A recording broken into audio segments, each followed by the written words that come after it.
petite vidéo de la vallée d'Alsace, la plaine d'Alsace, près de Colmar. Donc moi c'est Guy Pfeiffer, je vais vous en faire quelques-unes, des fois de temps en temps comme ça, quand ça me prend. Des petites vidéos comme ça, pour vous faire réfléchir, pour vous donner mon opinion, pour vous construisiez les vôtres. Construisez votre opinion. On est le 29 juin, c'est la canicule, il fait super chaud, il fait super beau, gros soleil, c'est magnifique. Et aujourd'hui, j'ai décidé de vous faire une petite vidéo pour vous parler de bain froid. Donc c'est une petite dédicace à Marie-Hélène et Sophia, hein, qui m'ont dit mais tu sais plein de choses, tu en as déjà fait tout plein, et au niveau technique, comment installer son congélateur? Parce qu'au niveau de à quoi ça sert de prendre un bain froid, vous avez plein de vidéos, Thierry Casasnovas, Pierre Dufraisse, ils en parlent très bien. Euh, vous allez dans le sens de votre frilosité, c'est-à-dire en allant vers le froid, vous êtes moins frileux. Votre vasodilatation se réveille, votre thermogénèse se réveille. Donc les bains froids, quand je dis bain froid, c'est donc dans un congélateur, l'eau est très froide. Elle va à 1 ou 2 degrés quoi, par là. Il y a des glaçons. Et alors vous allez me dire, mais quelle idée, pourquoi? Parce qu'au moment où vous rentrez dans le bain, votre corps il vous dit non, mais fais pas ça, c'est n'importe quoi. Et bah ouais, mais on le fait quand même. Moi, ce que je voudrais aujourd'hui, c'est vous apporter des petits points techniques. Comment installer son congélateur, où le mettre, que faire, quoi prendre. Et c'est assez intéressant. Donc, pour tous ces gens qui ne savent pas trop, qui ont envie de faire un bain froid, parce qu'il y en a. Eh ouais. Donc là, vous avez vu, j'ai mis mon petit t-shirt. Ceux qui connaissent reconnaîtront.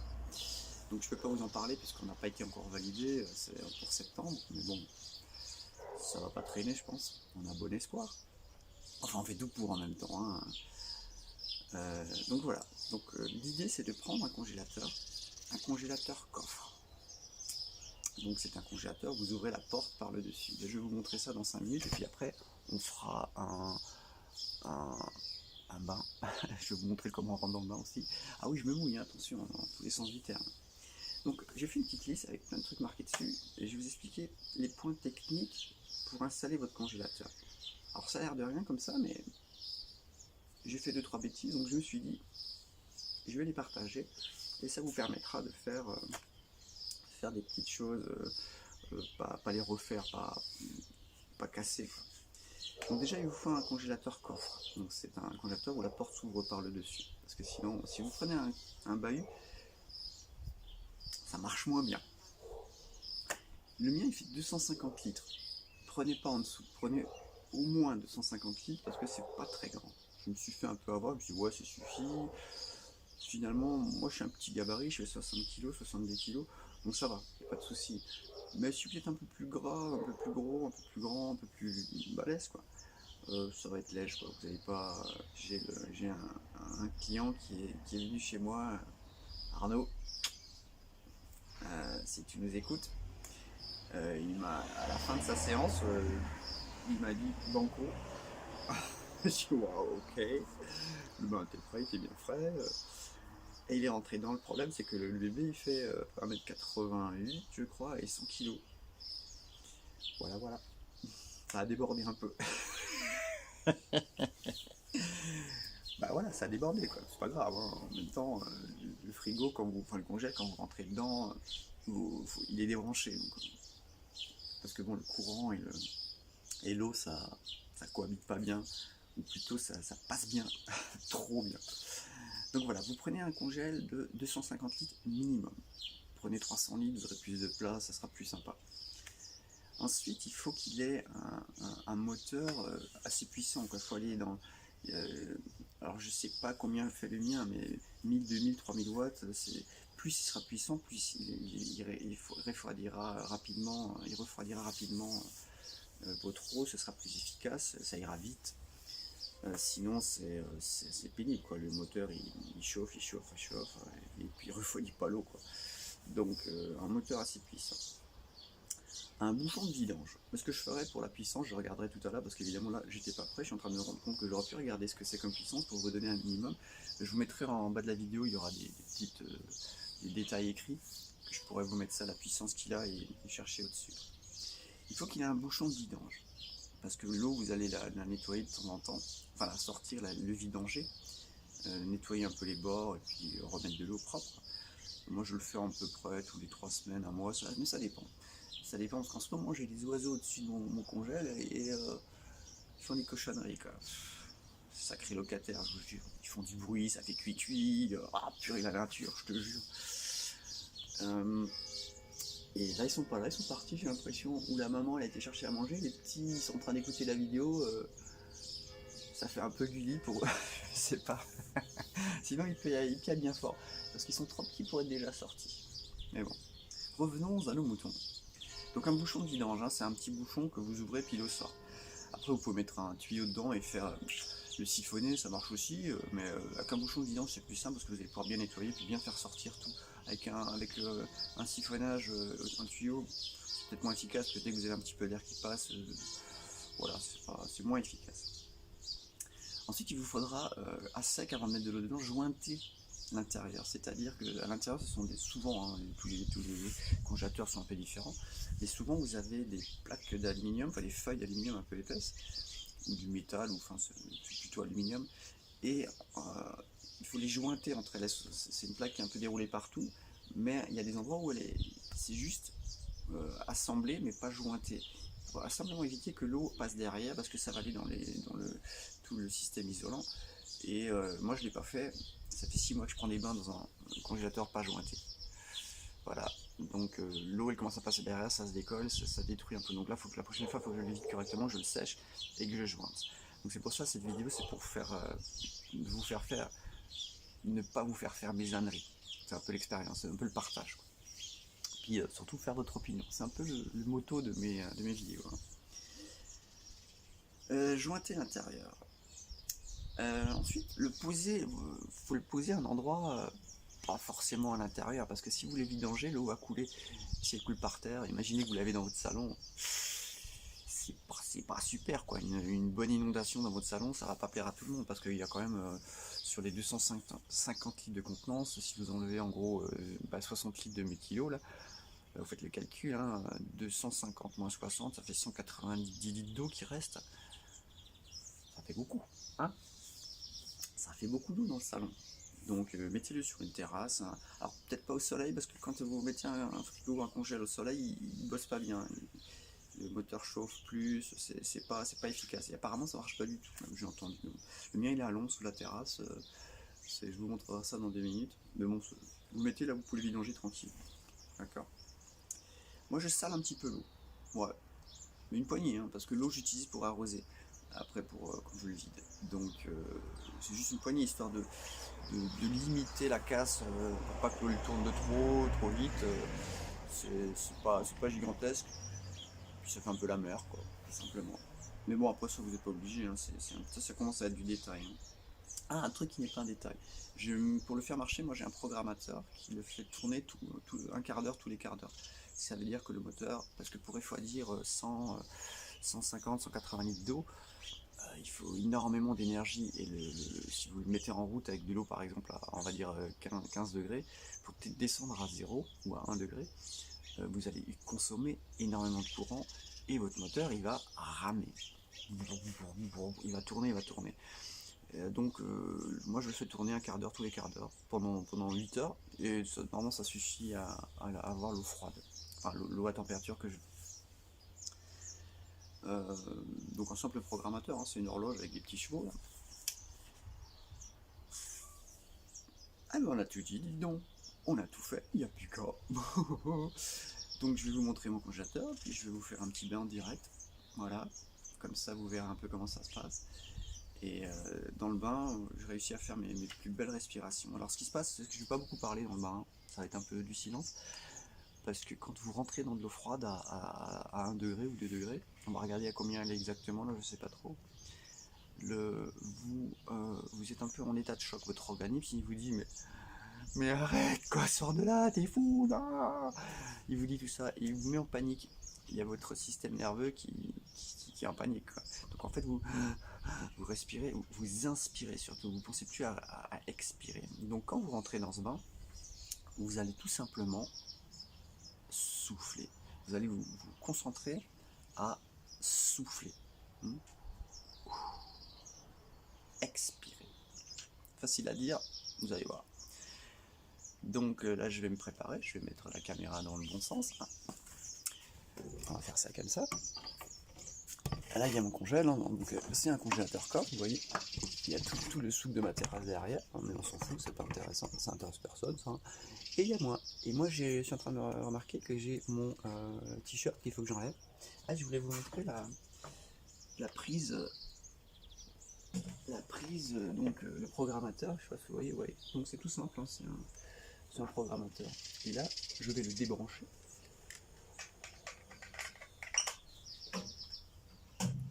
Ça m'évitera de mourir en direct. Je vais enlever mon chapeau. Je vais enlever mon micro.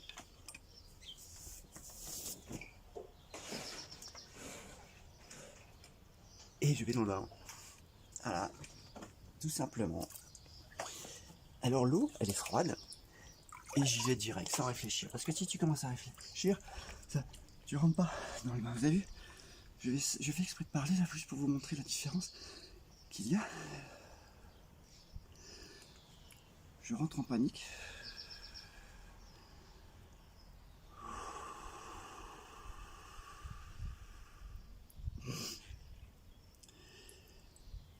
Ça, c'est des glaçons qui remontent à la surface. Vous les voyez? Voilà. Ma panique a passé. Alors j'ai une main qui n'est pas dans l'eau et l'air de rien, c'est beaucoup.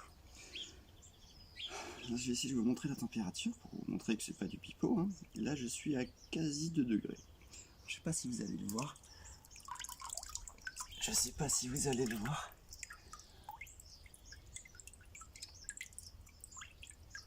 Ah voilà, on y est. Vous avez vu là? 2 degrés. 2 degrés, je parle espagnol, je crois. Voilà, je suis dans mon bain, tranquille. Peinard. Et je prends du plaisir à le faire. Donc, on peut parler des heures comme ça. Je ne vais pas rester longtemps, hein. Je peux rester 2 minutes tranquille. Après, ça commence à piquer un peu. Après, je peux rester 3 minutes. Si vous regardez Wim Hof, lui, il parle de quart d'heure. Je suis pas encore là. Je suis pas encore à ce point-là. Mais ça peut venir. Ça peut venir. Et je ferai un jour un long bain chez lui. J'espère faire une petite formation chez lui. Ça peut être intéressant. Apprendre à respirer.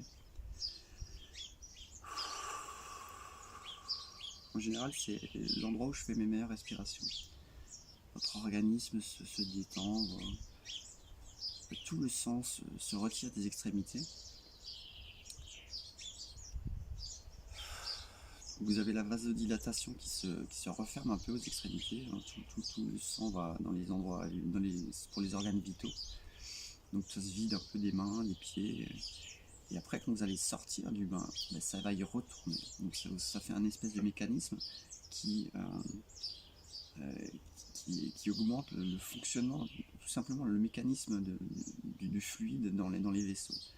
Et les vaisseaux se dilatent. Ça se ferme, ça s'ouvre, ça se ferme, ça s'ouvre. Et à force de faire des bains comme ça, ah ben ça va de mieux en mieux. Votre vasodilatation marche mieux, vos cellules sont mieux irriguées.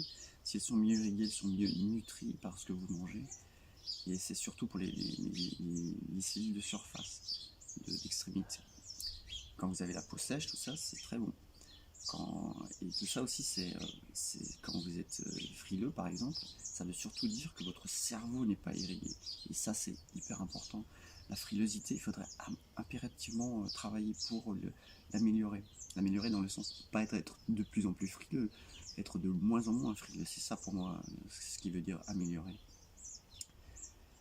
Et voilà. Donc c'est à peu près tout ce que j'avais à dire sur le bain, du point de vue technique.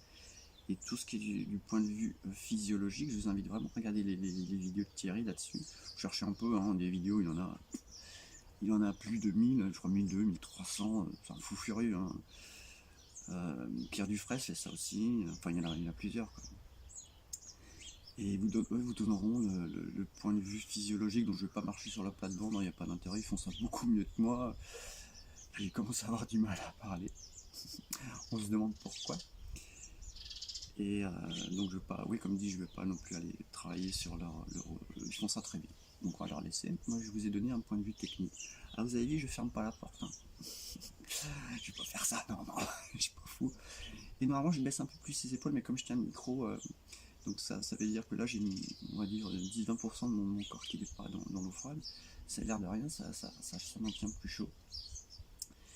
Et c'est bien, c'est moins efficace pour le bain, quoi. Surtout ne mettez pas la tête, parce que si vous mouillez votre tronc cérébral avec de l'eau très froide, apparemment ça vous coupe un peu de la réalité. Votre organisme se met en pause, les court-circuits, ça se met en pause, quoi.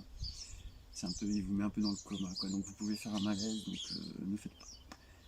Et voilà, c'est un peu tout ce que j'ai à vous dire. Alors ah oui, peut-être un petit point intéressant, si vous êtes prêt à faire ça, là, commencez. Mais commencez crescendo. Faites tout ce que vous faites, faites le crescendo. N'y allez pas à fond tout de suite. Apprenez à vous connaître. C'est important que ça vous fasse plaisir aussi, de prendre du plaisir là-dedans.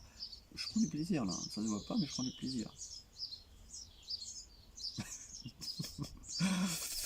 Ah, si, je prends du plaisir. Non, si vous faites ça chez vous, ne commencez pas à 1-2 degrés. Remplissez votre eau, faites-la refroidir, mais faites-la à 10 degrés par exemple, ou 12 degrés. Commencez léger.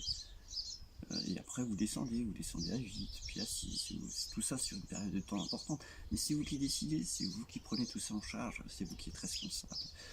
Donc allez-y tranquille, n'allez pas tout de suite à 0, il n'y a aucun intérêt. De toute façon, s'il doit aller vraiment à 0, il est un peu dur. Je ne montrerai pas. Et là je commence à être très froid, parce que j'ai pas beaucoup de gras moi qui me protège. Alors avoir du gras, l'avantage c'est que vous avez une couche sur vous en plus, mais aussi votre thermogénèse il aura plus à bosser derrière, parce qu'il faudra réchauffer tout ça, Donc il y a des avantages et des inconvénients comme dans toutes les situations. Voilà, donc moi je fais un petit coup à tous ceux qui me connaissent, à tous ceux qui me reconnaissent, à tous mes copains coachs. Et ouais. Et donc ouais, c'était la petite vidéo pour Marie-Hélène et j'allais de nouveau dire Sonia, je suis désolé. Sophia. Et Sonia aussi, en plus c'est son anniversaire aujourd'hui, je crois. Donc Sonia, un petit coucou spécial pour toi, dédicace. Et puis un petit coucou dédicace à Pascal Moringa. J'attends de tes nouvelles mon gars, j'ai besoin de toi. Et là je commence vraiment à avoir froid. Donc là je vais sortir. Je sais pas combien de temps je suis resté, on regardera sur le temps du film. Et je vous fais un coucou de tout le monde entier. J'aimerais beaucoup avoir des retours de gens qui sont loin, ça m'intéresse beaucoup. Des gens qui sont en Tunisie, des gens qui sont au Canada, et des gens qui sont dans le sud. Donc si vous êtes loin, faites-moi un coucou, ça me ferait beaucoup plaisir. Et puis si vous êtes à côté aussi, hein, n'hésitez pas. Et là je vais sortir, parce que là ça pique un peu maintenant. Et là je commence à trembler. Donc je vais sortir, on va arrêter tout ça. Donc je vais dire au revoir, à bientôt. Je vais refaire d'autres vidéos sur d'autres sujets. Et le but du jeu, c'est de faire vos opinions, de vous construire et de sortir du moule, de prendre les chemins de traverse. Arrêtez d'écouter ce qu'on vous dit. Vous regardez trop la télé, vous regardez trop de vidéos. Arrêtez un peu, sortez dehors, prenez l'air frais, faites un tour à vélo. Et arrêtez éteignez votre téléphone. Éteignez vos téléphones, arrêtez vos vidéos. Ne regardez plus. Enfin, regardez celle-là quand même. Allez, ciao. J'ai pas encore acheté le truc. Enfin, en fait, si je l'ai, le truc en Bluetooth là, qui fait. Tu l'arrêtes et tu le démarres à distance. Mais ça marche pas. Donc je vais devoir trouver un geek qui me fait marcher ça, quoi. Allez, ciao. J'ai oublié quelques petites recommandations de sécurité. Déjà, débrancher le congélateur, ça je vous l'avais dit dans la vidéo, mais débrancher ça me paraît important. Ensuite, éloigner tout ce qui est électrique, ça me paraît important aussi. Ne prenez pas vos premiers bains froids seuls. Essayez d'être accompagné, parce que finalement vous ne vous connaissez pas encore, quoi. Si c'est vos premières fois, allez-y cool, et je pense que quelqu'un avec vous, ça peut être intéressant. Si vous faites un malaise, quoi que ce soit, être tout seul, c'est un peu, ça craint, quoi. Ensuite, essayez d'avoir au sol quelque chose d'antidérapant. Parce que pour rentrer dedans, ça peut aller, mais quand vous allez sortir, vous allez tout mouiller, vous allez mettre de l'eau partout. Si c'est par exemple des dalles, du carrelage relativement glissant, vous pouvez vous casser quelque chose. Donc, une petite protection antidérapante. Et voilà, je crois que vous avez toutes les bonnes idées, les bonnes recommandations techniques. Merci à Jean-Luc pour ton compte rendu écrit. Je vais le mettre à la fin de la vidéo, en dessous de la vidéo sur YouTube. Vous pouvez cliquer sur plus de contenu, vous allez avoir des petites informations techniques qui ont été écrites par Jean-Luc lui-même. Voilà, merci pour ta participation. Ça s'appelle du boulot en commun, tout ça. Et voilà, je crois que vous avez toutes les informations, faites gaffe, allez doucement, c'est cool. Et quand vous sortez du bain, quand vous êtes tout froid, tout mouillé, alors essayez de ne pas vous réchauffer tout de suite, ne courez pas dans un bain chaud, laissez travailler la thermogénèse, laissez revenir la chaleur de votre organisme. N'allez pas réchauffer tout ça, essayez de ne pas vous sécher tout de suite. Mais ça, c'est à vous de voir. Hein. Si maintenant vous avez vraiment très froid, allez-y, séchez-vous, allez prendre une douche chaude. Mais c'est un peu bête parce que vous ne faites pas le travail, vous n'allez pas dans le sens de votre thermogénèse. Voilà, donc si vous avez froid, faites des exercices physiques. Faites des squats par exemple, vous allez faire travailler vos cuisses, ça c'est des gros muscles, ils sont très efficaces et vous allez produire votre chaleur intérieure. Mais ne faites pas venir de la chaleur de l'extérieur, faites bouger, faites des squats, faites un peu de physique, la chaleur va revenir toute seule. C'est cool. Si vous en arrivez jusque là, c'est trop super.